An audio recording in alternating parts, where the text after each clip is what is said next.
Howdy fellas, Frankie Day back again on YouTube. Today on YouTube I'd like to present one of my builds of the past. After a couple of commentators on my Bolo build and also my dedication update build of the past of my Corvette HMS Snowberry.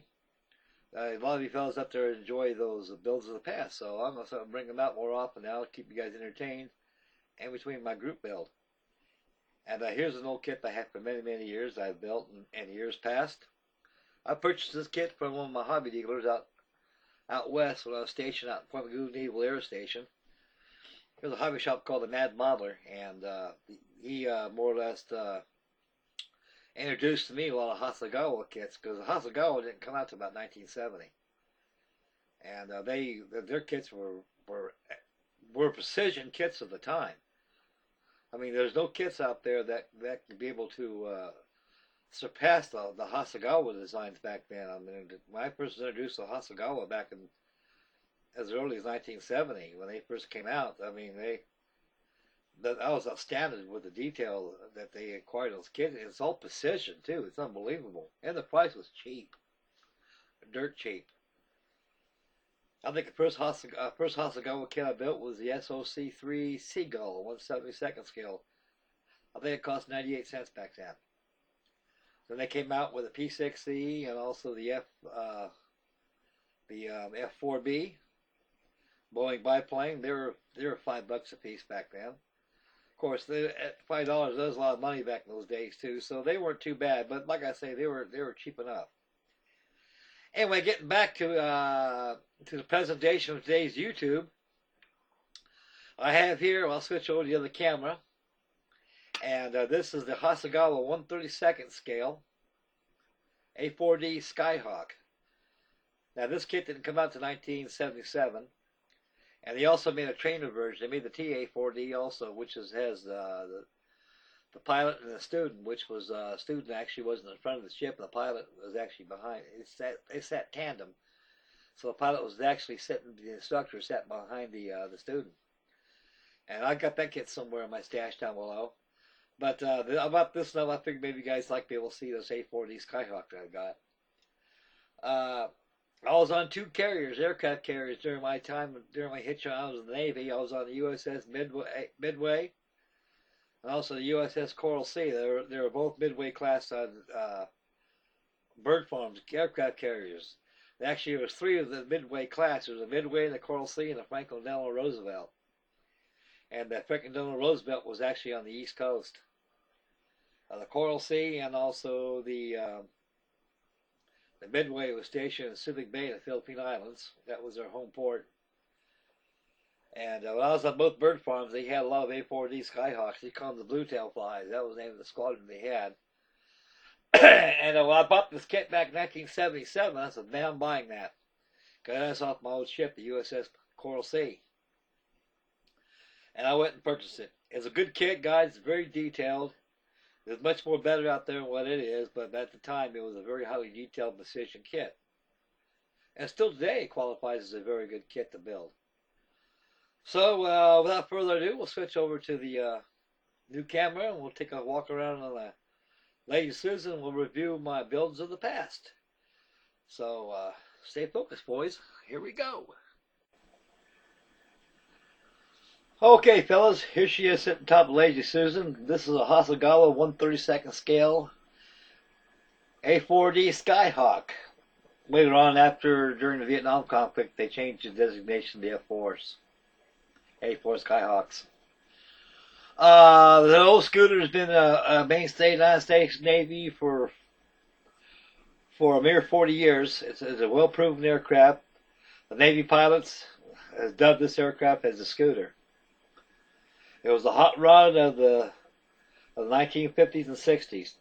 The slats are positionable, so you got your forward leaning air slats. They can be the cement enclosure open position. I elected the open position. And back there is the speed brakes. They're highly detailed. And only ordnance on this aircraft is auxiliary fuel tanks. You got your Phoenix missiles, and also you have your 600-pound blockbuster bombs on there to use. Those little red tags hanging out where the fuses are at as protectors. Before this aircraft was launched, they pull those rings out of there, and it means the bombs are armed. The same thing on the refueling probe. We got a protector on there so that can be protected in case during carrier storage. This is the only aircraft that there is in the United States Navy never had folding wings because it's small. The wingspan of this little baby is probably about 28 feet. There's blue tail marking flags on the side right there. And I remember seeing this aircraft plenty of times aboard the Coral say, "This is a wonderful airplane, guys." When I saw this in this box, I had to buy it. So they captured the A4 Skyhawk in all its splendor. And it's a very detailed kit, as you can see. It's painted with a gold gray, which the Navy used. I mixed the colors myself using Color Federal's standard color chips. The blue was painted, airbrush on the decals are on that. That's why they call it the blue tail flies. And I'm most certainly, I don't know who the pilot is on this aircraft though, but this actually represents 1968 aboard the USS Coral Sea's blue tail flies. The cockpit, the canopy could be open or closed, so I posed it in a closed position. No, they give you a pilot, but I didn't put the pilot in it. And the pilot was highly detailed. The cockpit is very highly detailed on this model. So it gives you a lot of room to work on a model this size, guys. I'm not quite certain they still make this model. I have not seen any model shelves in 35, 36 years. And I imagine you could probably find these on eBay. They float around from time to time. And this is a very enjoyable kit to build. And I'll flip it over on its back. You can see the undercarriage and the ordnance and the detail that's put of the model. It's a pretty sturdy model. Anybody gets this kit, it's going to have a joy to build it. It's very easy to build. It acquires no nose weight at all. I was very astounded about that. So it sits on all three of its landing gears without no problem. So there's the bombs right there, and there's the auxiliary fuel tanks, the Phoenix Missile. The undercarriage is well presented right there. They gave a lot of piping in there, the plumbing of the hydraulic lines. They go inside the wheel wells. There's your resting hook back there, which is black and white. Earlier they were red and white, but they went to black and white. For reasons unknown, I don't know. But overall, son, it's a good kit. If any of you guys use it in your stash, hang on to it because they don't make them no more. It makes a good build. And that's probably of all jet aircraft of the United States Navy, the A4 Skyhawk was always my favorite. One thing about this aircraft, you guys notice there ain't no anti-glare panel. It fits right in front of the windscreen. Well, I don't know why they didn't have one on there. I've seen a lot of Skyhawks before that had the anti-glare panel and some didn't. So I guess this aircraft didn't have it. So I left alone. I left it like as is. Built straight from the box. There's no aftermarket parts such as photo etch and resin parts on it. They probably are nowadays, but back then there wasn't even heard of no such thing, no such animal. Never dreamt of, never thought of back then. This kit is what you see is what you get. And I'm pretty happy with it. It's a very highly detailed kit, guys. It goes together. A very, very small minimal filling is needed on this kit. Just a very small minimal. You don't need no more or no less. And one coat of primer does it, and paint job is the rest.